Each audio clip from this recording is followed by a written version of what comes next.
Assalamualaikum warahmatullahi wabarakatuh. Apa kabar sahabat beriman? Selamat datang di Magenta Islam. Rasa kantuk merupakan naluri alamiah yang dialami oleh hampir seluruh manusia di muka bumi ini. Naluri tersebut bisa datang kapanpun, baik di siang maupun di malam hari. Tidak jarang juga rasa kantuk datang di saat seseorang tengah asyik menjalankan aktivitas keseharian seperti bersekolah, bekerja, mengajar, dan lain sebagainya. Lalu bagaimana jika kantuk ketika akan sholat? Bolehkah tidur terlebih dahulu? Lalu atau lebih baik sholat meskipun mengantuk sahabat beriman? Kalian penasaran? Temukan jawabannya dengan menyimak video ini hingga akhir. Inilah mengejutkan, ternyata sholat boleh ditunda kalau kamu sedang ini. Versi dari Magenta Islam.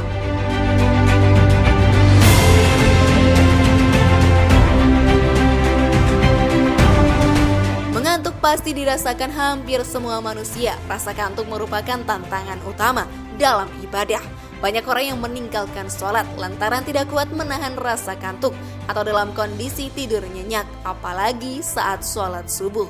Kalian pasti pernah melakukannya, bukan sahabat beriman?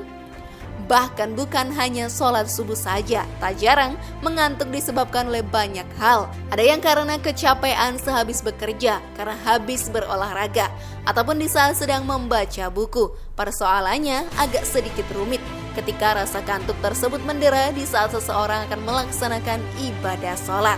Lantas apa yang harus dilakukannya sahabat beriman?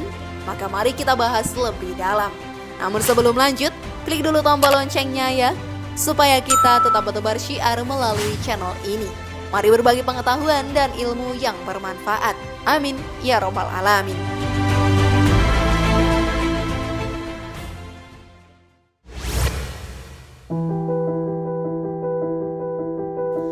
Ketika melaksanakan sholat, kita dianjurkan untuk melaksanakannya dengan keadaan segar dan mata tidak mengantuk. Para ulama mengatakan bahwa melaksanakan sholat dalam keadaan mengantuk hukumnya tetap sah namun makruh. Meskipun sah namun sebaiknya dihindari. Terdapat beberapa hadis yang dijadikan dalil oleh para ulama mengenai kemakruhan sholat dalam keadaan mengantuk ini.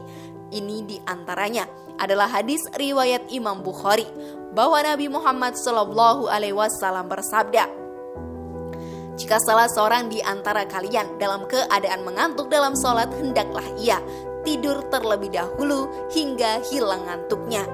Karena jika salah seorang di antara kalian tetap sholat sedangkan ia dalam keadaan mengantuk, ia tidak akan tahu.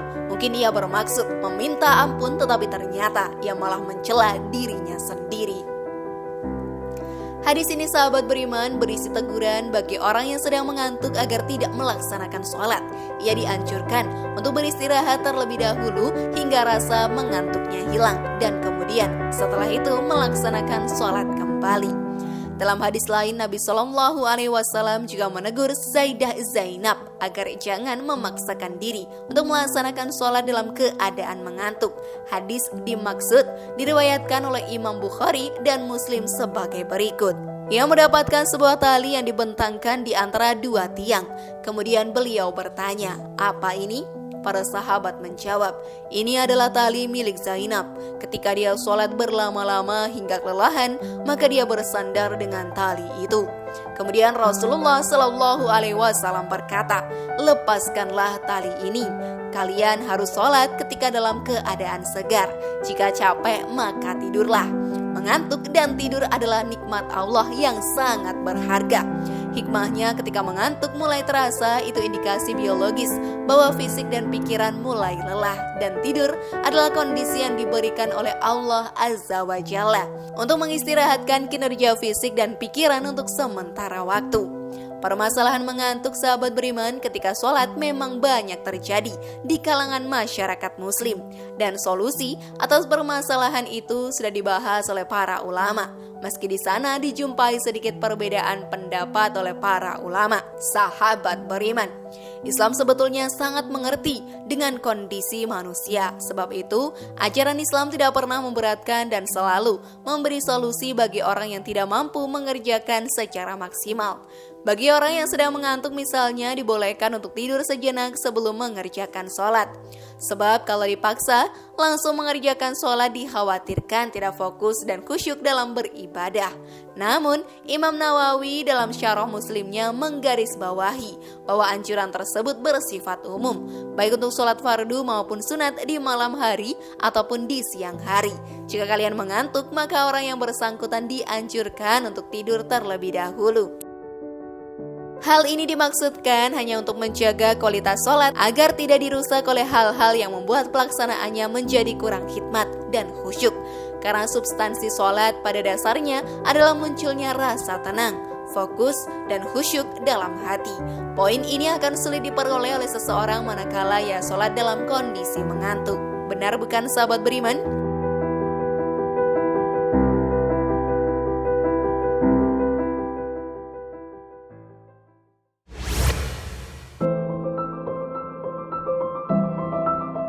Hal senada juga diingatkan oleh Rasulullah dalam hadisnya yang lain, sebagaimana yang diriwayatkan oleh Imam Bukhari bahwa ketika azan sudah berkumandang, sementara makanan sudah terlanjur dihidangkan, maka seseorang dianjurkan untuk makan terlebih dahulu, agar hasrat untuk makan tidak mengganggu konsentrasinya dalam melaksanakan sholat.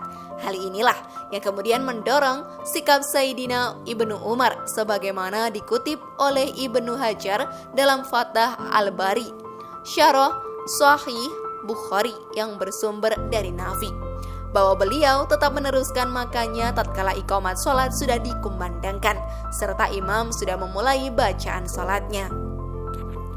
Begitu juga sebagaimana yang diriwayatkan oleh Ibnu Hibban bahwa Imam Nafi pernah suatu kali menemui Sayyidina Ibnu Umar ketika beliau hendak mengerjakan sholat maghrib. Kebetulan pada saat itu Imam Nafi membawakan hidangan berbuka puasa untuk beliau. Tetapi iqamat sholat pun berkumandang, namun Sayyidina Umar tetap melanjutkan makannya sampai selesai, dan setelah itu baru melaksanakan sholat. Sebab agar Sayyidina Umar bisa khusyuk dalam melaksanakan sholatnya. Menariknya sahabat beriman, terkait persoalan khusyuk yang menjadi substansi ibadah sholat ini dipahami secara radikal oleh Imam Al-Ghazali.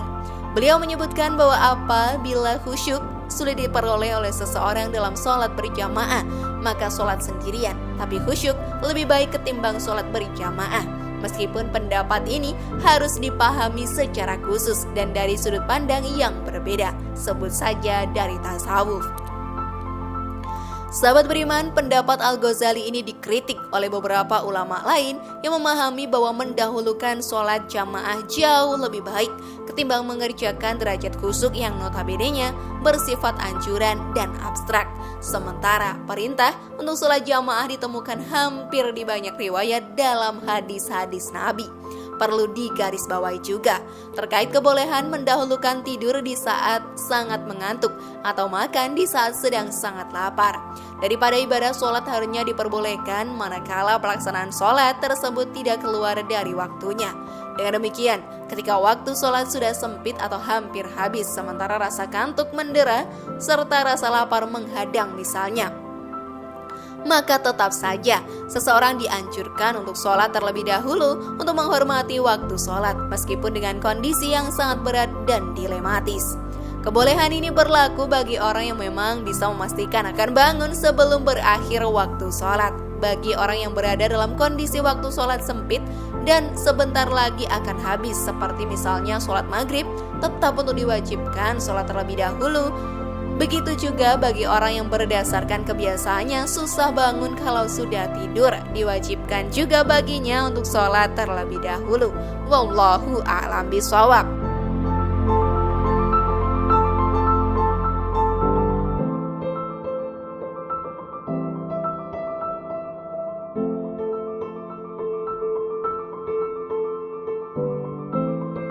Bagaimana sahabat beriman? Sudahkah semakin paham sekarang? Sekali lagi, mari bangun Magenta Islam ini dengan cara klik tombol subscribe, like, share, dan aktifkan tombol loncengnya. Sampai jumpa di video berikutnya, dan jangan lupa tonton video yang lainnya ya.